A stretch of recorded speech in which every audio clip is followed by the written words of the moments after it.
여러분의 구독과 좋아요는 저에게 큰 힘이 됩니다. 아이고, 안녕하세요. 오늘부터 일하시는 거 맞죠? 저는 우리 영화 조감독 세모미입니다.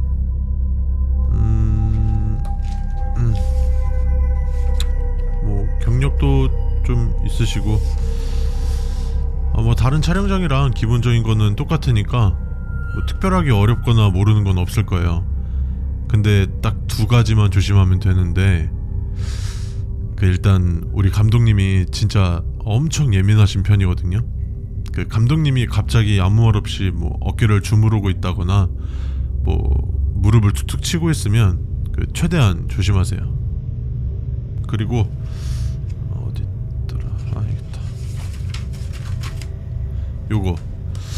이거는 우리 영화 촬영할 때 좀 알아둬야 할 건데, 사실은 우리 영화가 몇 번 촬영하다가 몇 번씩 엎어진 영화예요.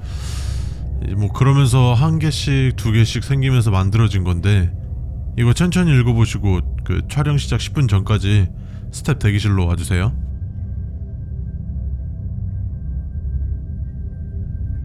첫 번째, 현장 촬영의 경우 무슨 행동을 하든 3인 1조로 움직여야 하며, 화장실 같은 경우에는 예외적으로 단독 행동이 가능은 하나 항상 무전기를 켜두어야 합니다.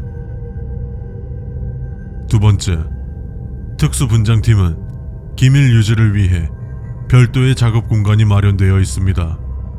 하지만 작업 공간에서는 서로 대화를 나누면 안 됩니다. 이 부분은 특별히 신경 써주시고 잊지 말아 주십시오. 세 번째, 영화의 주된 배경이 되는 주인공의 집 내부 몇 곳은 세트장으로 되어 있습니다. 그중 거실에는 검은 머리의 여자가 여러분을 빤히 쳐다보는 듯한 그림은 없습니다. 혹시라도 그 액자가 보이거나 유사한 그림을 본다면 두 조각 내어 버려주십시오. 반드시 두 조각으로 부셔야 합니다. 그 액자를 오랫동안 쳐다보지 마십시오. 그녀가 여러분을 다음 목표로 정할 수 있습니다. 네 번째, 촬영장에는 형광색 옷을 입는 것이 금지되어 있습니다. 형광색 혹은 비슷한 색을 입은 스텝을 발견한다면 감독님이나 보안 관계자에게 알려주시기 바랍니다. 다섯 번째, 배우들의 연기 몰입을 돕기 위해 사운드 샘플을 현장에 틀어놓고 촬영을 합니다. 앞서 말했듯이 샘플이기 때문에 퀄리티도 그닥 좋지 않고 최소한의 연출 정도만 가능한 퀄리티입니다. 샘플 사운드가 재생되고 소름 끼치도록 완벽한 사운드가 재생된다면 음향실에 있는 차음기를 껴주시기 바랍니다. 여섯 번째, 촬영 장소 및 시간은 늘 이메일로 공지해드립니다. 간혹 알 수 없는 메신저로 전혀 다른 장소와 일정을 공지받는 분이 있습니다.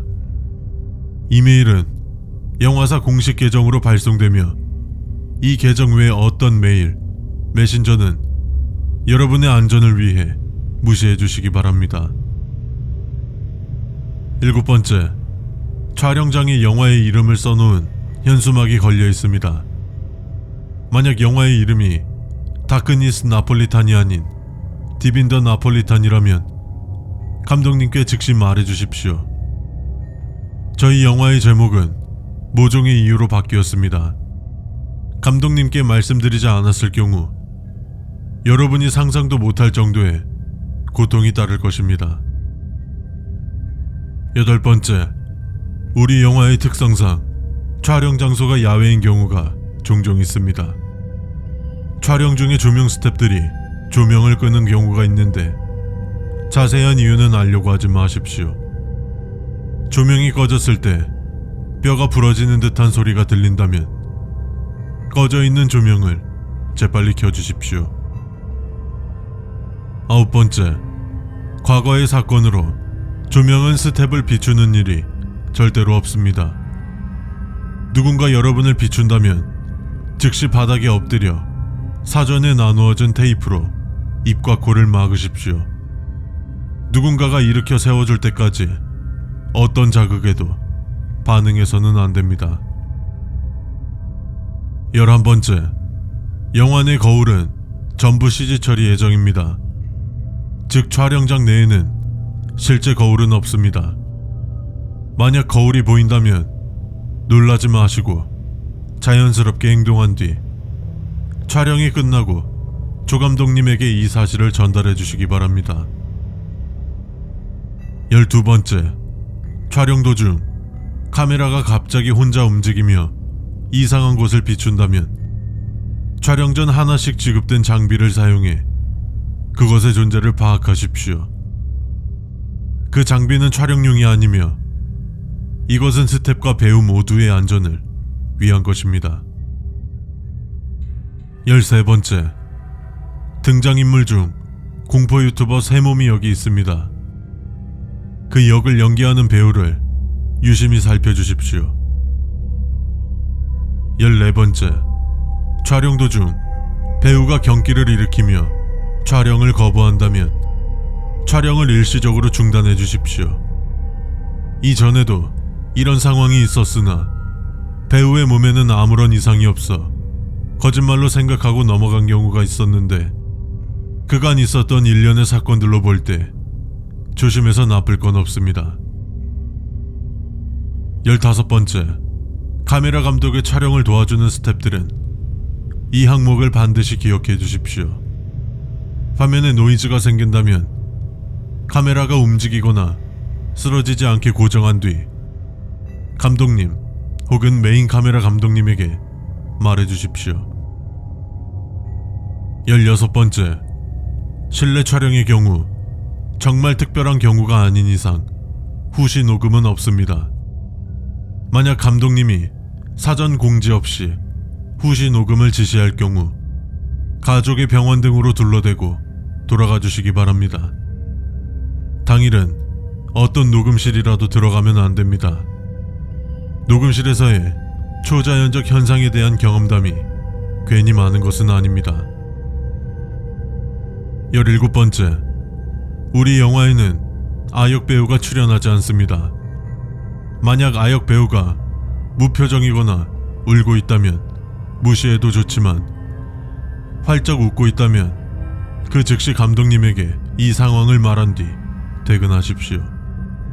그리고 촬영장을 벗어나기 전까지는 절대로 뒤를 돌아봐서는 안 됩니다. 18번째, 우리 영화는 파운드 푸티지 형식의 영화입니다. 파운드 푸티지란 출처불명의 비디오, 영상 같은 형식의 공포 작품입니다. 따라서 의도적으로 카메라를 흔드는 식으로 촬영을 합니다만 카메라를 손상시키지는 않습니다. 카메라를 마구 손상시키고 있는 스텝이 보인다면 셋 이상의 인원을 데리고 그를 막아주셔야 합니다. 그는 우리 영화의 촬영을 원하지 않고 있습니다. 19번째, 촬영 장비 중 헬리캠이라는 특수 촬영 장비가 있습니다. 상공에서 촬영하기 때문에 지상에서는 보이지 않는 것들이 찍힐 수 있습니다. 촬영본을 확인 도중 무언가 찍혀 있다면 확대하거나 느리게 해서 확인하지 마시고 약 1시간 정도 지난 후 다시 확인해 주십시오. 그 후에도 확인이 된다면 감독님께 파일을 전달해 주십시오. 20번째, 촬영은 절대 소규모로 이루어지지 않습니다. 만약 촬영장에 도착했을 때 각 팀별로 1명에서 2명의 인원만 있다면 그곳에서 벗어나 주십시오. 모든 인원들은 3명 이상으로 움직이는 걸 원칙으로 하고 있습니다. 숙제해야 할 수칙은 여기까지입니다. 여러분께서 정확히 숙제하였는지 꼼꼼히 읽어봤는지 확인을 위해 1번 항목은 비워두었습니다. 몇 번이 비워져 있는지 조 감독에게 말해 주십시오.